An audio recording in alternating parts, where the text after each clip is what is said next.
Last camp's morning devotion was the first part. The chief end of man is to glorify God. And we want to understand what it means now to enjoy Him forever. Now, Psalm 73, memorize these verses. Let us read verses 24 to 26. Psalm 73, verses 24 to 26. Now, wherever you are, read the word of God aloud together. Reading, Thou shalt guide me with thy counsel, and afterward receive me to glory. Whom have I in heaven but thee? And there is none upon earth that I desire beside thee. My flesh and my heart faileth, but God is the strength of my heart and my portion forever. May God bless the reading of His word. Now, when the Westminster Divines penned this Westminster Shorter Catechism, question number 1. What is the chief end of man? Now, this is probably one of the grandest statements in all of Christian writings. We've taken the time last year to learn what it is to glorify Him. And it is very clear.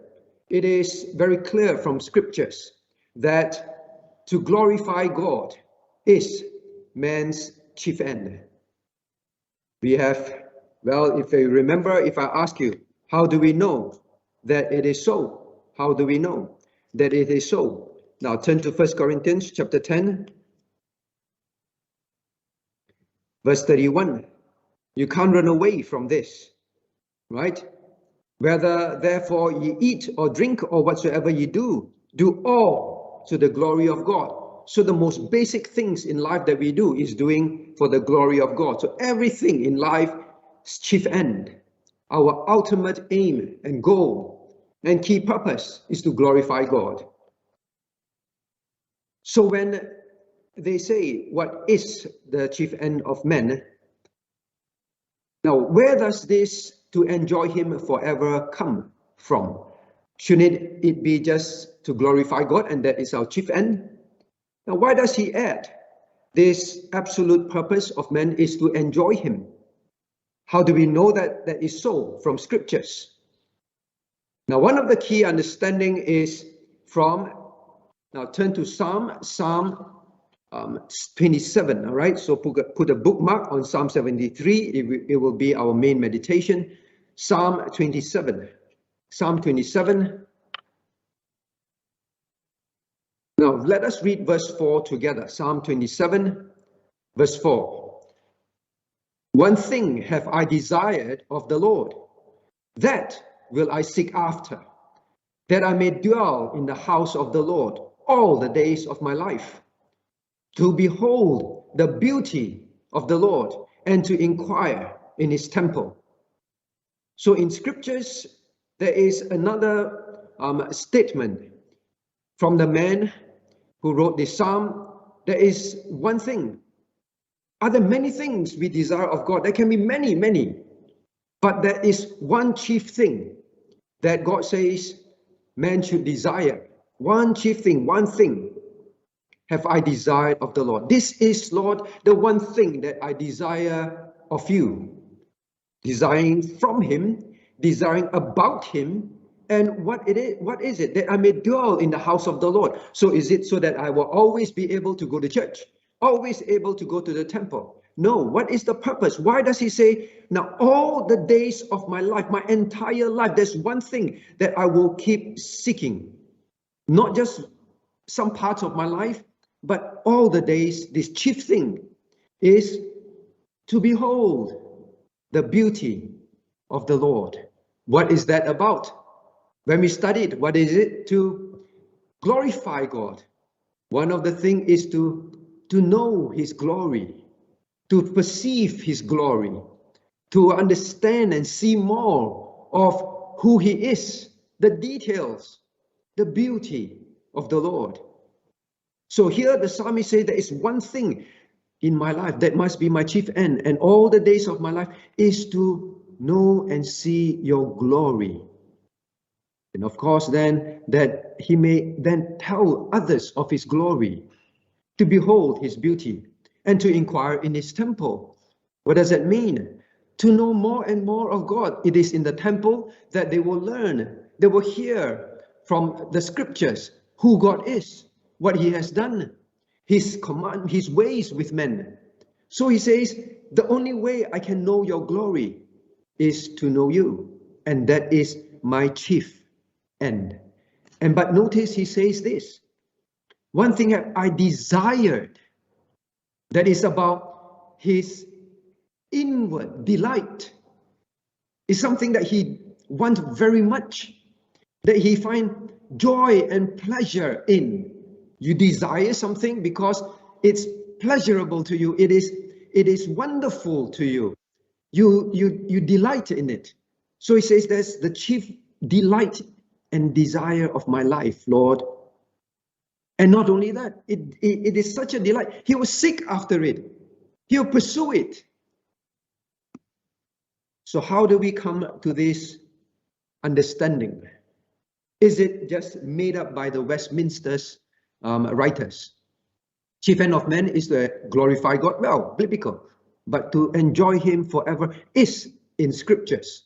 So that is where we find this understanding. Now, they are very precise. They are very precise. They say, what is the chief end of man? But notice, it is to glorify him and to enjoy him forever. Now, normally in English, we would say, well, there is an end. Glorify God and enjoy him forever. So shouldn't it be the chief ends of men are? No, it is the chief end, singular, is singular. They are very precise. These are not two separate things. You cannot divorce these two things. This is an important understanding and concept that I want all of us to pay attention to, because tomorrow, God willing, we are going to study what it is not, all right? What man's chief end is not. There are many errors that is so prolific in Christendom today. And we need to understand, the Westminster Divine is not writing about what they say. The Westminster Divine is writing about one chief end, is, although they put end, because these two are tightly bound together. As we have seen in Psalm 27, I want to behold the beauty of the Lord, to glorify him, and my desire is to know him. That is my delight. Now, so this morning, we want to study. We want to understand, what does it mean to enjoy God forever? And I hope we have enough time to consider also why it is important to enjoy God forever. All right? Now, what is enjoy? What is enjoy? Now that we know, and you must be convinced in your heart, the chief delight of man, the one desire, the chief desire of man all the days of our life is to see his glory, is to enjoy and know and relish in him when we behold his glory. Remember, when we behold his glory. What is enjoy? So we have to also understand this word. Enjoy can mean several things when used in English. Now, enjoy can mean, well, like you enjoy, like for me, I enjoy roast pork, right? Does everybody enjoy it? No. The other day I was talking to a young kid, and I said, what do you like to eat? And she says, I love lollipops.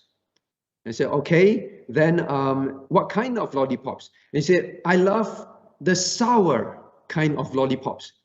Well, I thought, most people like lollipops because they like the sweet ones. I didn't know there were sour ones. She said, I only like the sour ones. Well, that is her enjoyment. That is what she delights in.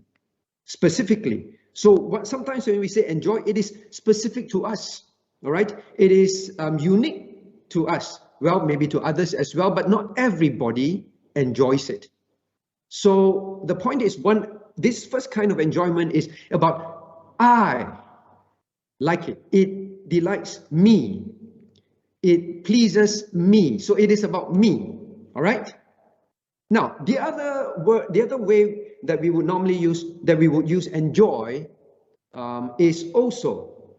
Now, that is not the personal enjoyment, as in pleasing yourself. Now, then there is the general enjoyment. General enjoyment, meaning to say, well, like for example, something is generally good. It is known to be wonderful, beautiful, and people therefore would enjoy it. Now, for example, I don't like vegetable. Actually, not true. Since I've come here, I've learned to like vegetables, right? Vegetables generally are good, right? And people should enjoy vegetable. A healthy lifestyle, exercise, generally is good. And therefore, people enjoy exercise or whatever other generally good things. So you get the idea. So enjoy can also mean, people would enjoy these things naturally. That is the second way to understand enjoyment. So it's not personal. This is the key thing. The first one is pleases me. This second way we use it is more like that thing is good.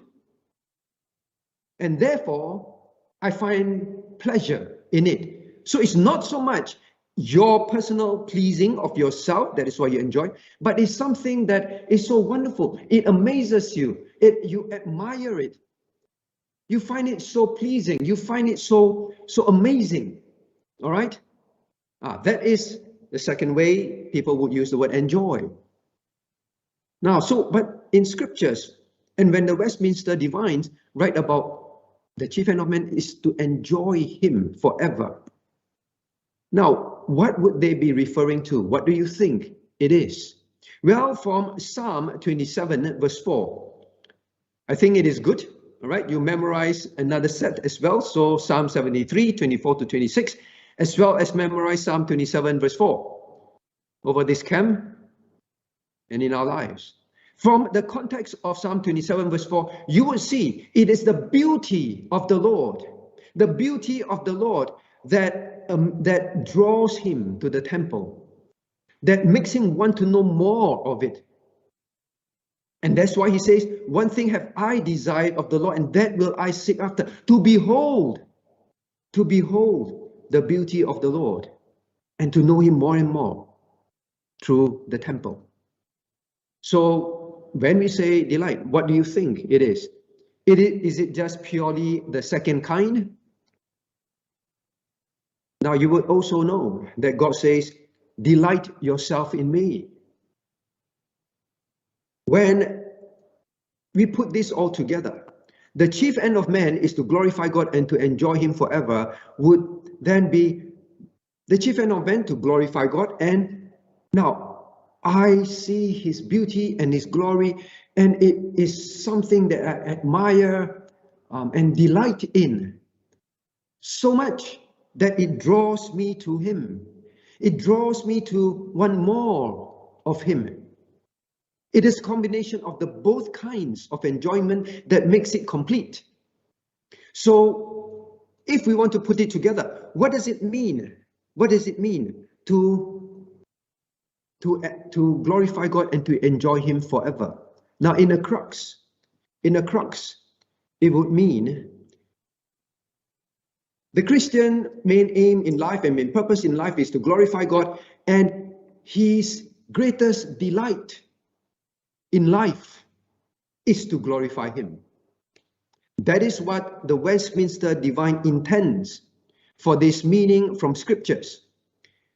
that glorifying God is his greatest delight because of who God is, because of his ways, because of his works.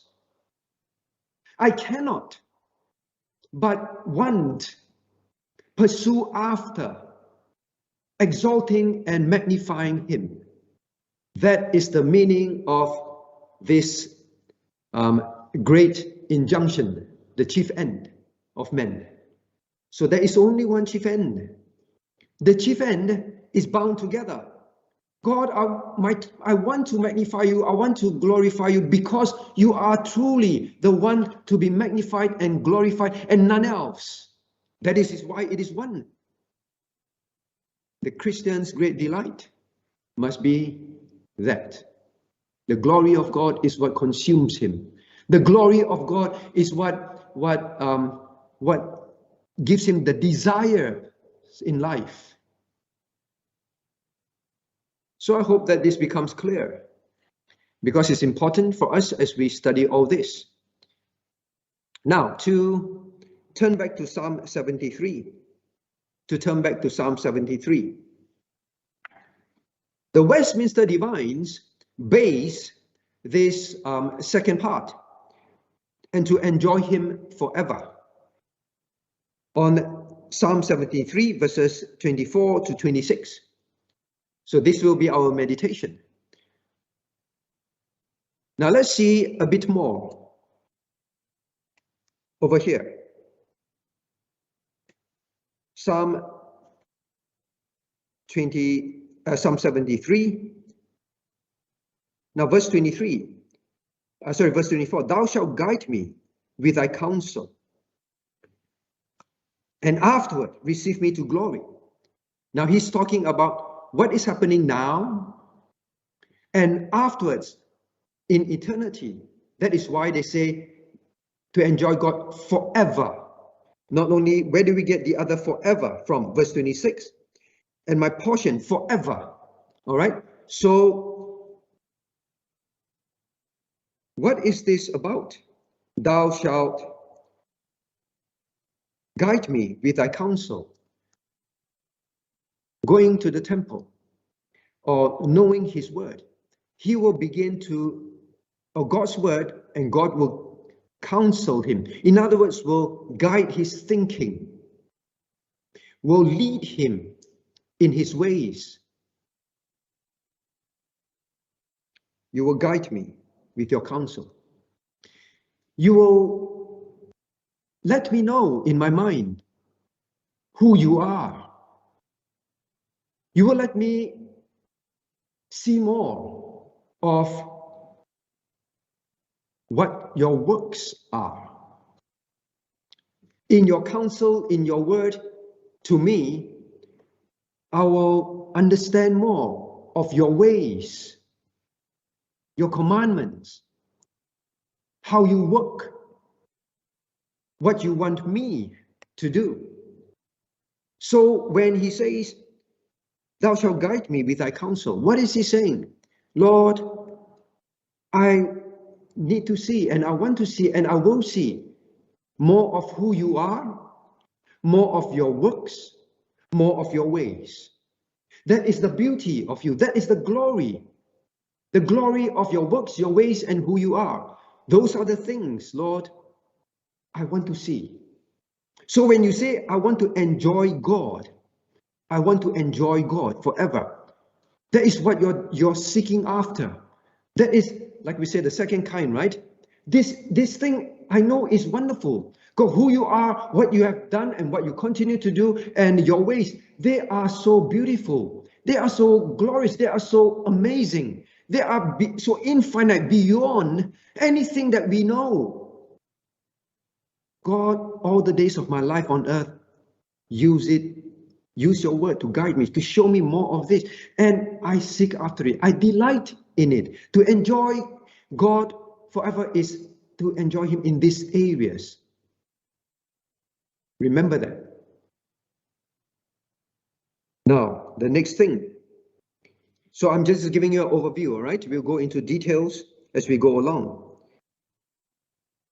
Then he says, My flesh, and verse 26, verse 25, whom have I in heaven but thee? And there is none upon earth that I desire beside thee. Now he's talking about heaven and earth. And then that means it is now and forever. So again in verse 25, whom have I in heaven? He's talking about whom. He's not talking about what. He's talking about a person, specifically God himself, the who. And he said, well, you know, in the whole universe, heaven, in the entire 3 heavens that are mentioned in the Bible, there is only one that matters. So that is enjoying God. He is the only one that delights you, that you relish in. Now, the next one, just the overview first, please remember. Verse 26, my flesh and my heart faileth, but God is the strength of my heart and my portion forever.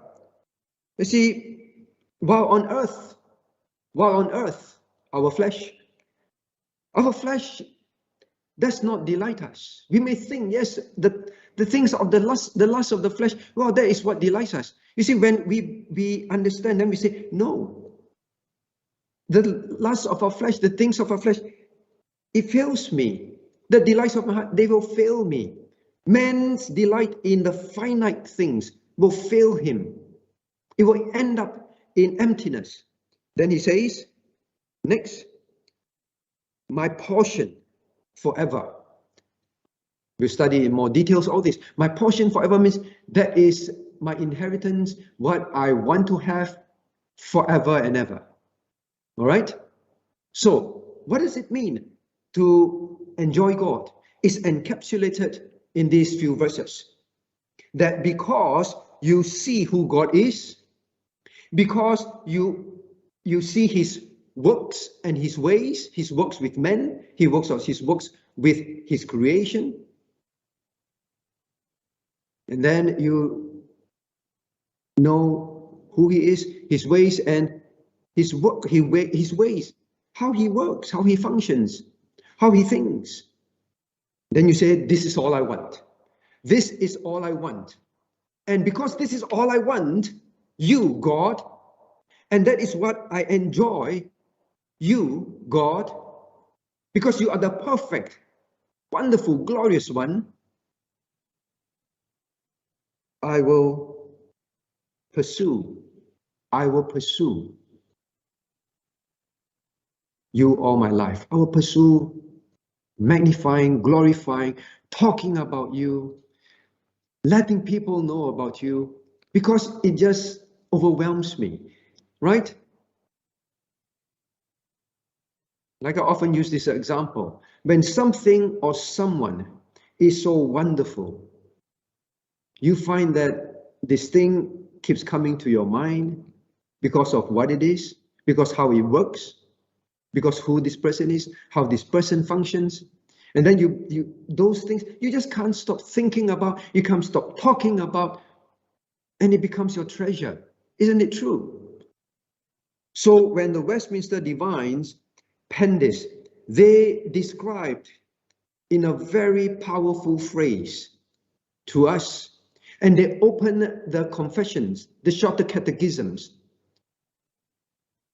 to draw our hearts and mind to this most important, that's why it's called chief, the ultimate, the key, the chief thing in life for men. Now, when we talk about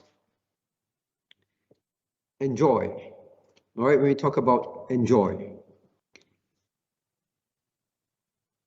you're talking about a few things. When we look at Psalm 27, Psalm 73, all right, verses 24 to 26. When you say enjoy, there are a few things that are involved. Now, in fact, at this point, I will attempt to share something, all right?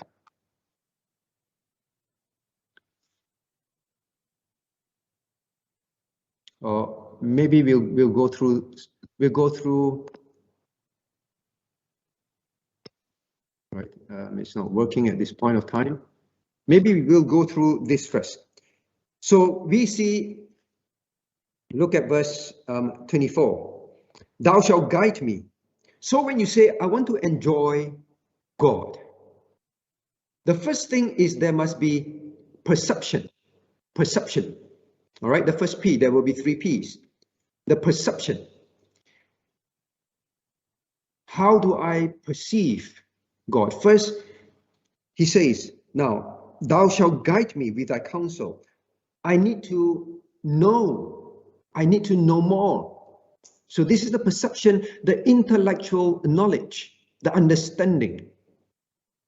Now, do you realize in salvation, it is the same? The first thing for salvation is to know God. You cannot be saved without knowing God. That's why we say you want to share the gospel. You must tell people that Jesus is the way, the truth, and the life, and he is the God. They must know intellectually, the right knowing. So perception. Perceive what? As we've seen here. Perceive who he is, perceive his works, and perceive his ways. So the P is linked to the 3 W's. All right? Maybe I'll try and draw, all right? Hopefully it helps you remember better.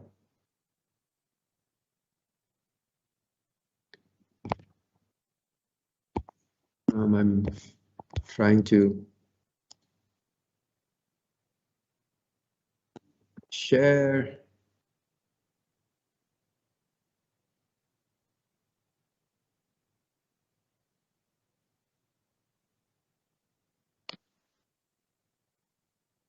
Okay, somehow it is not working.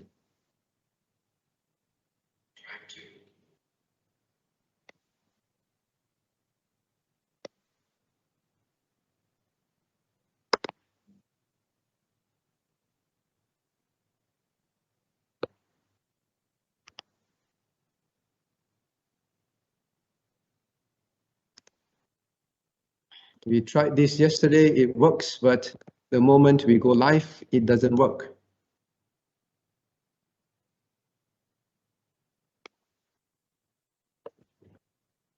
Maybe I'll use this instead. Now, I hope you can see this.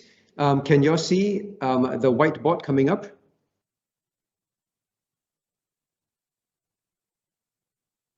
All right, let me check with someone. Anyone sees the whiteboard? All right, Caleb says yes. Now, so remember, we saw from scriptures that there was the who God is. All right, and then there is his works on earth, in heaven, and then his ways. All right, how he deal with men. Now then here, if you say we enjoy God, first we saw you must have the intellectual perception, all right, to perceive him correctly, perception. Then we also have, look at the next one, verse 25. Whom have I in heaven beside thee? And there is none upon earth that I desire beside thee. Now there is there is praise. All right. So what do you mean by I enjoy God? Well, I perceive him. I perceive him. I understand who he is, his works, his ways. And when that happens, when you say I enjoy something, I praise. I praise. There is none in heaven that can compare to you. You can take the glorious creation of the universe. You can take the sun, the stars, the infinite number of stars. You can take the most beautiful angel that God created. None in heaven, in the universe, can compare with you. On earth, the most wonderful thing on earth, even the whole world that I can gain, cannot be compared to you. All right. So when you say enjoy, you perceive and you praise. Like I said just now, when you find a product that is very wonderful, all right, you can't stop praising that thing, right? You swear by it. We learned about glorifying God is you swear by God, means you really say this thing is the thing, all right? That is full of praise. You like something, right? Like things that are generally good, like vegetables, right? I always come back to that example. It's generally good. You will praise it. You will praise it. Doesn't mean you will like it. That is why I say it must not be just the first kind. All right, it begins with the second kind of enjoy, which leads to the first over time when you perceive more and more. That is how it works. And then now, with that, you will pursue. You will pursue. I'm sorry, the handwriting is not very good. I'm trying to write vertical this time. My laptop is vertical. So pursue, how do we know? Now look at verse 25. Look at verse 25 of Psalm 73. Now, desire, there is none in heaven, there is none on earth, that I desire beside you. Next to you, there's none that I pursue after, right? You desire something, you will seek. That is why the psalmist says, one thing, this chief thing that I desire all my life, that will I seek after. The desire brings the seeking. Seek after the beauty of the Lord. Means seek after his glory, to see more of that, to praise more of that. So you will pursue. So this is how it is linked. So when you say, I need to and I want to, all right, so first begin, the first kind of enjoy, I love. The second of joy, I should enjoy God. It is about perceiving, praising, and pursuing who he is, his understanding his works and his ways. So that is what it means to enjoy. Nothing other than this. Now the thing is, very often to glorify God becomes very clear in our minds. What is this to glorify God? We know, right? There are many things that we can think about. But to enjoy God, very few people really know what it means. Maybe that's why if you preach on it, they rather avoid it. What is it? Don't really know. But maybe the Westminster know what they're saying, but we don't know. But from scriptures, it's simple. It's very clear. That is why it was so clear to them, and they just penned it without so much thought. The first thing in their mind. Now then, what should we understand next? Now, when you see this, all right, I need to open a new page, which in this, I don't know how. Actually, I realize, okay, to open a new page. Maybe I'll just have to delete this from here, which doesn't work. Okay, we have a lot of technology problem for some reason. Let me try and open something again.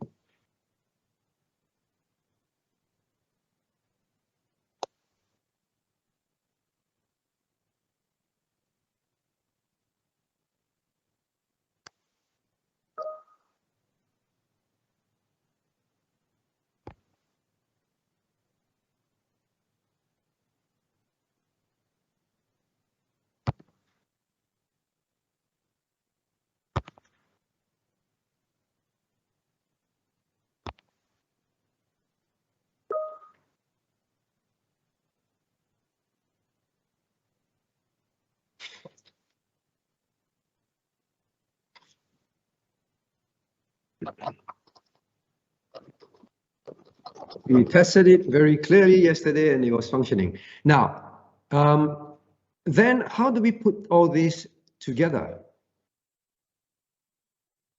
Now, when we look at all this, now this is the chief end,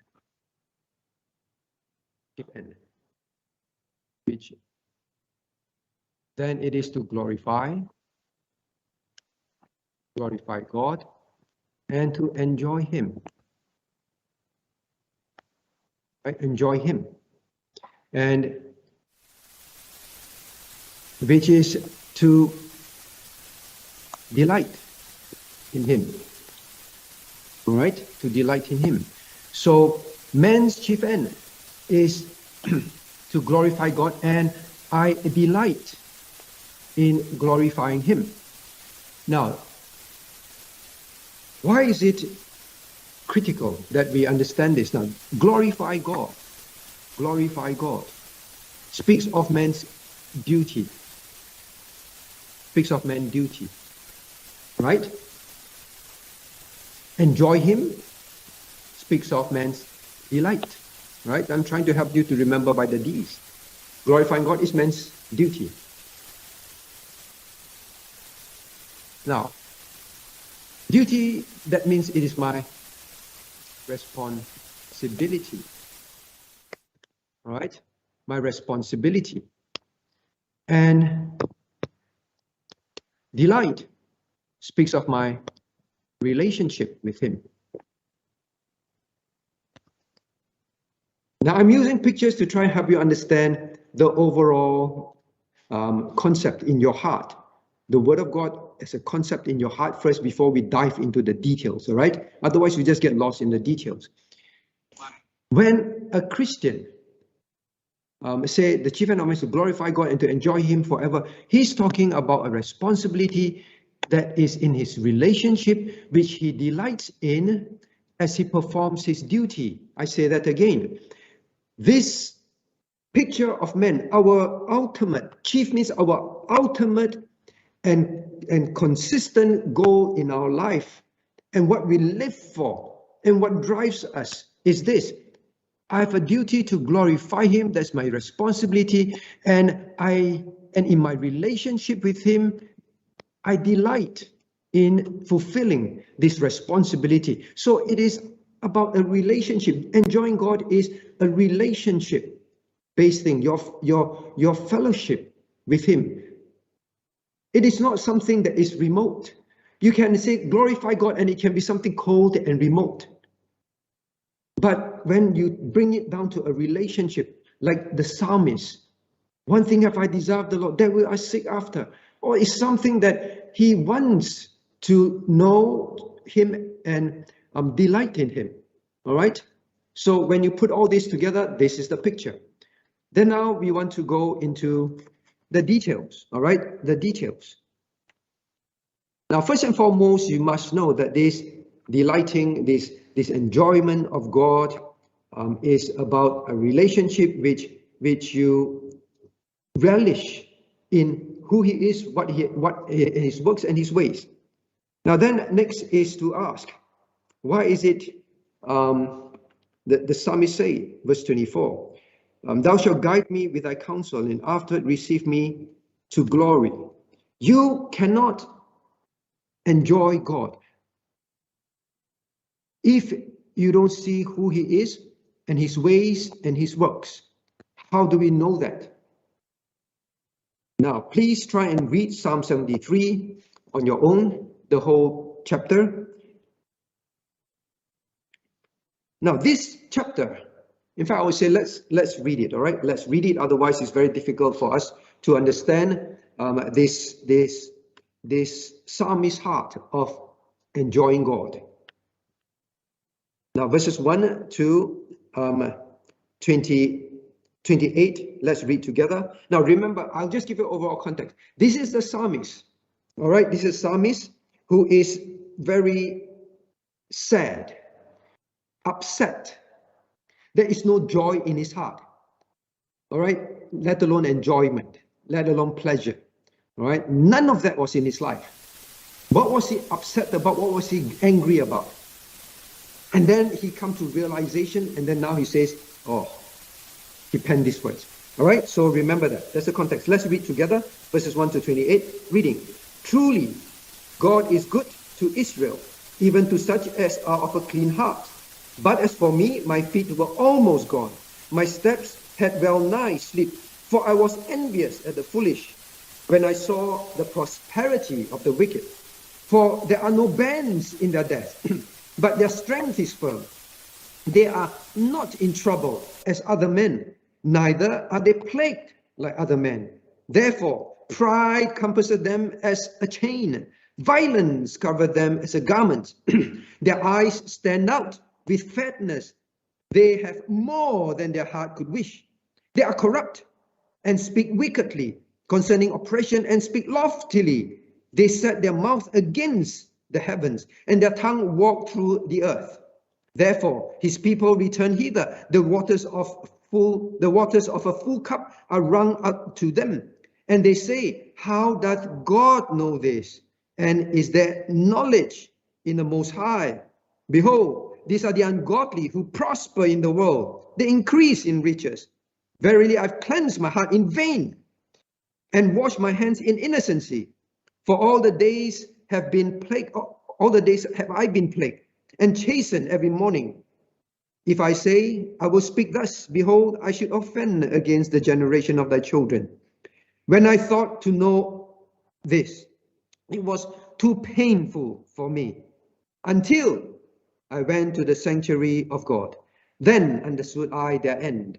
Surely thou didst set them in slippery places. Thou castest them down into destruction. How are they brought into desolation? As in a moment they are utterly consumed with terrors. As a dream when one waketh, so, O Lord, when thou awakest, thou shalt despise their image. Thus my heart was grieved when I was pricked, and I was pricked in my veins. So foolish was I, and ignorant I was, as a beast before thee. Nevertheless, I am continually with thee. Thou hast holden me by thy right hand. Thou shalt guide me with thy counsel, and afterward receive me to glory. Whom have I in heaven but thee? And there is none on earth that I desire beside thee. My flesh and my heart faileth, but God is the strength of my heart, and my portion forever. For lo, they that are far from thee shall perish. Thou shalt destroy all them that go a-whoring from thee. But it is good for me to draw near to God.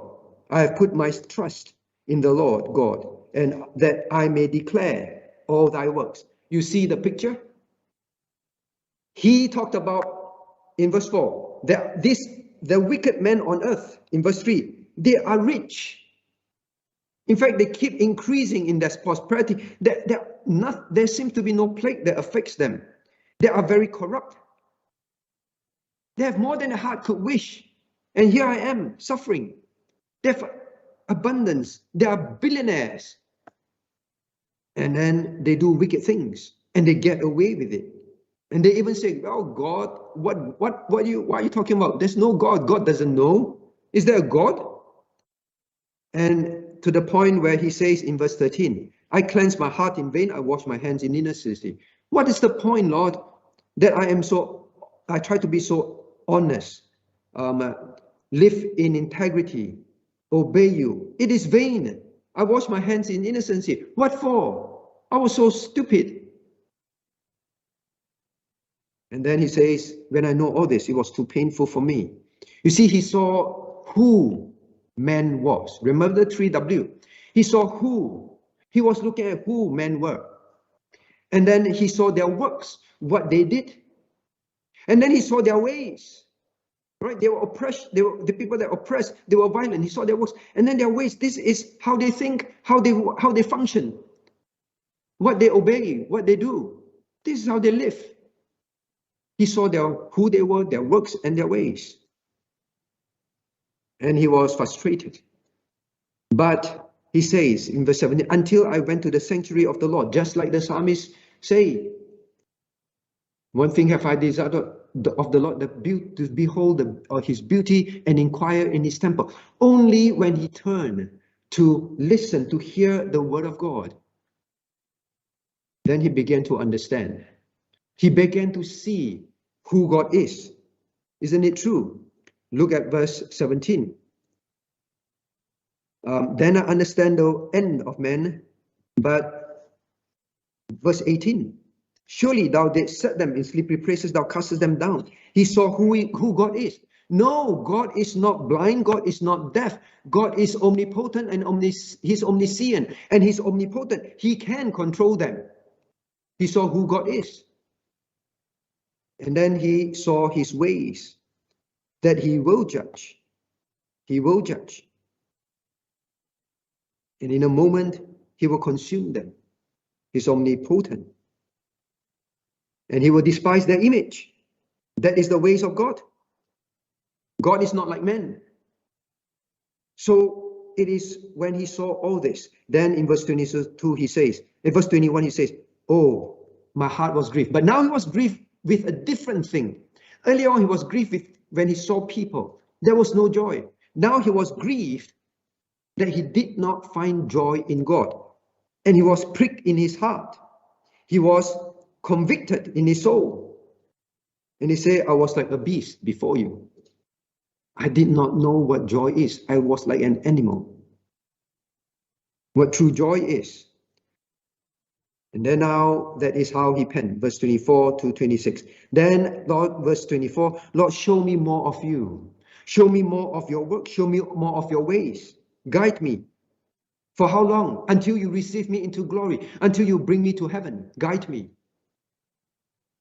Then he says,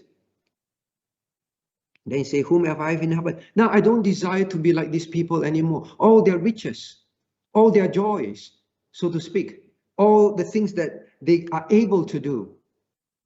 Oh, I'm not interested in those anymore at all. So when we see all this, that is how the Westminster come out, rightly from scriptures, very wisely, and we benefit from it. What it is to enjoy God. When you don't perceive rightly, have knowledge, when you don't, when you praise the ways of men instead of the ways of God, when in your heart you want to be like them, you want to pursue their ways, there is in the end no joy at all. But he says, now my joy is one that is here and eternal. Now we have to then ask ourselves, all right, what does each one mean? What does guide me with your counsel? You want to enjoy God? It's just like someone who want to enjoy vegetables, right?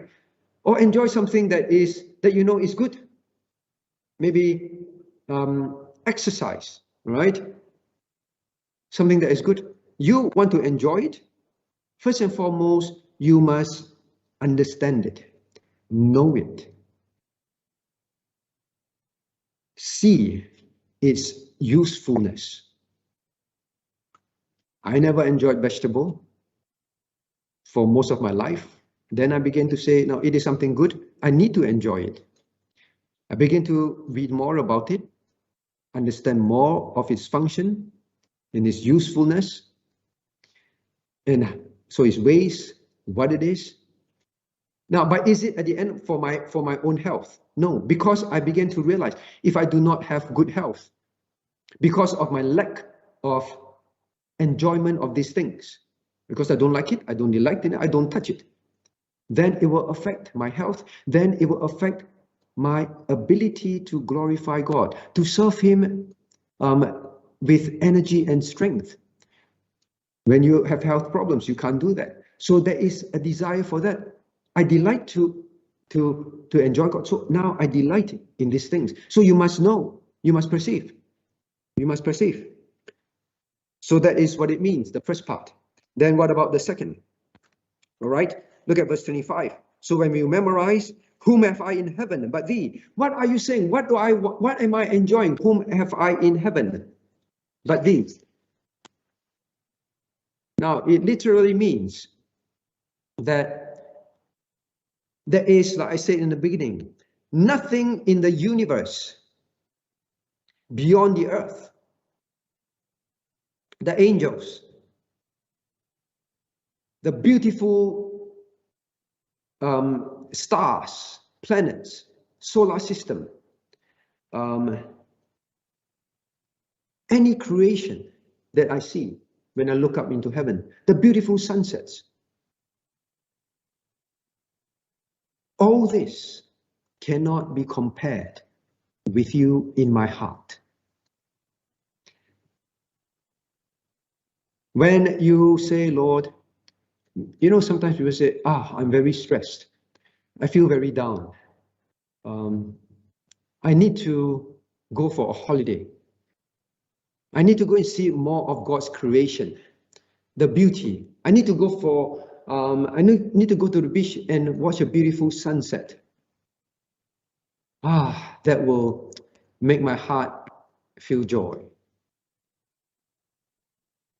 That is temporal at most. What the psalmist say, his delight in, his relish in, is beyond all this, even the creation of God. It is the Creator. There is none that can compare with Him in your heart. That is what it means. When you say, Lord, I enjoy you forever. It is about, yes, it is about I delight in glorifying you, but because I see you for who you are.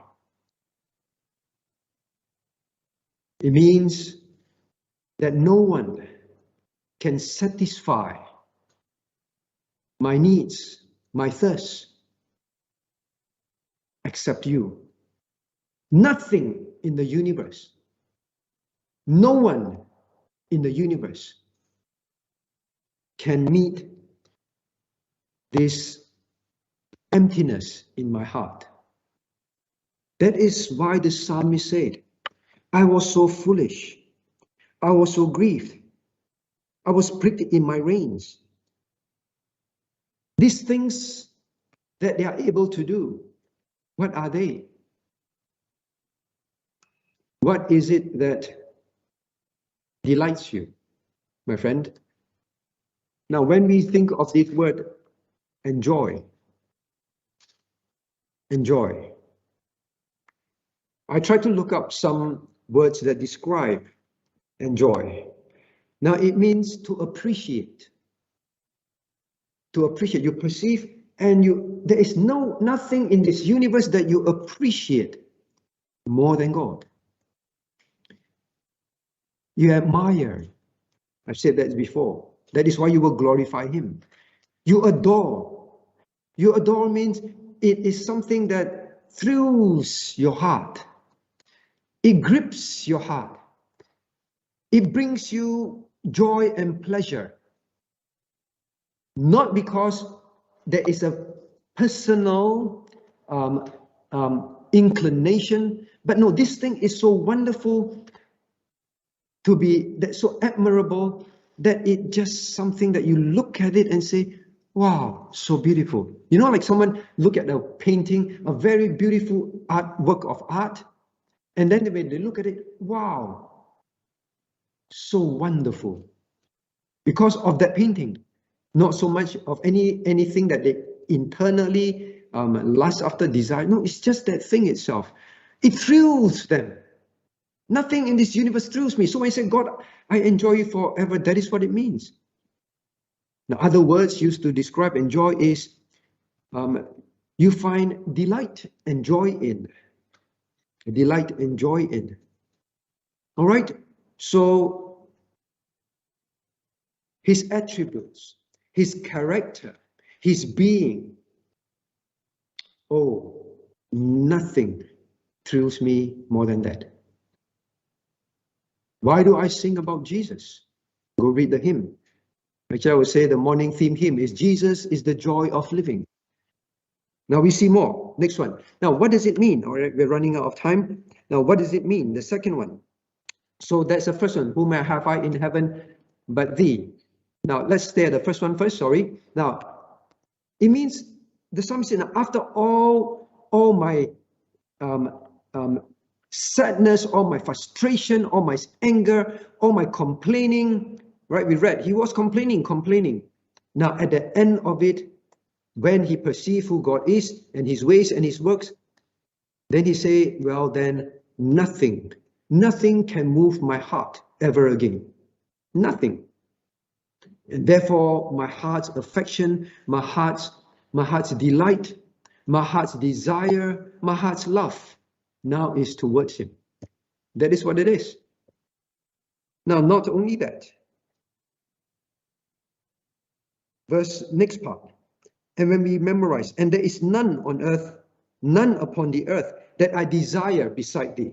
What is the psalmist saying then? What is it that now here there's so much enjoyment of God in his heart, right? So much relishing of God in his heart. Now he talks about earth. Now it means that all my needs on earth, all my desires on earth cannot be satisfied by anything, not the riches that the wicked people have, not the power that they have, not the health that they have, not the freedom to do whatever, whenever they want, and having no troubles in life.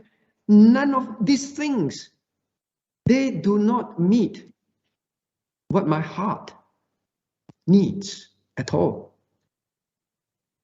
He began to understand. That is when I said there is joy, there is pleasure in you. Now, not only that, now on earth, God is on earth, God is the only one that he can turn to, that he will depend on, that he will trust in. Nothing else. He won't trust in the powers that these wicked people have. No. He says, Lord, now whom have I on earth beside you? You can give me all the powerful wicked people on earth and all that they have and all the power that they seem and authority they seem to have, but none of this on earth I desire beside you. Take the world, but give me Jesus. The same writers know their desire for the Lord well. And then he say, and whom have I on earth beside you? Means, you see, he was grieved on earth. He was frustrated. He had no joy when he focused on these things. But the moment he looked and perceived God, what happened? Now God becomes his only source of happiness. His only source of overcoming any grief, any anxiety, any fear on earth. He had all that. He had all that before. God was his joy. But now, whom have I on earth beside you? Who's going to help me? I will only trust in you. What can bring me happiness? Only you. What can bring you happiness, my friends? Being married, having a spouse, is finite. Having children, it's finite. There are finite beings. But God is infinite. That's why he said, in heaven and in earth, there's none that can compare with you. None can feel the desire of my heart. You know, as we know, the heart's desire can be bottomless. But when you channel that bottomless desire to a bottomless or infinite being, you will find that your joy is bottomless as well. So he will depend on God to be his protector, his provider on earth. When you say, I enjoy God forever, that is what it means. When there's none on earth that I desire beside you, means everything on earth is just passing. Everything on earth is just a necessity. That's all. If I don't have it, it's fine. If I have it, well, the Lord has given it to me that I may use it for him. Now then, next one. We'll jump to the last part, all right? Verse 26. Thou art my portion. Thou art my portion forever. Thou art my portion forever. Now, please understand the word portion. Now, it means God is all I need. The inheritance, God always tells the Israelite, I am your inheritance, especially the Levites, I am your inheritance. But Israel said, I am your inheritance. Why do you want the world? I am more than the world. So my portion is him forever, means the only thing that I will seek after, that I will pursue, is simply you. That is all. That is the meaning of to enjoy God. There is a pursuit of God. Now, this is my portion. You pursue after portion. People fight over inheritance, right? They pursue it. So now this is something that is your portion forever. God is the only one you want to have with you. Whether in heaven or on earth, He's the only one that you want to have with you. You don't have someone, it does not matter. You don't have something, it does not matter. Now remember when Paul talks about heaven, whom have I in heaven but you? That's the psalmist say. Heaven, as I've always reminded us, heaven is not heaven without God. Paul says, absent in the body, present in glorious heaven. No, absent in the body, present with the Lord. It is the presence of God that is what he seeks. As long as God is with him, that is all he cares. They say, well, if I need to stay on earth because God is with me, I will stay as well to do his work. As long as God is my portion with me. That is what it means to enjoy God. To enjoy God is not something that is, well, you lust after something and you satisfy you. No, this is that kind of enjoyment. Who he is, his ways, his works, and then you perceive it, and then you praise it, and then you will pursue it. When you pray, when you perceive something, you know something, when you praise it, means you find that this is something worth it, and then you pursue it, means you delight in it. Now, isn't that enjoyment? Isn't that enjoyment? When you like something, you will go out of your way to eat it, to see it, to buy it. And when you have it, you keep talking about it. You will not stop at anything but pursue it, because that is what you enjoy. That is what you enjoy. Now, this is briefly what it means to enjoy God. I gave you two questions today. What does it mean to enjoy God? All right. And then I also gave you the other question, which is, why is it important? All right. So you can't answer that because I've not quite answered that. We'll do that tomorrow, God willing. Now let us turn to God in prayer.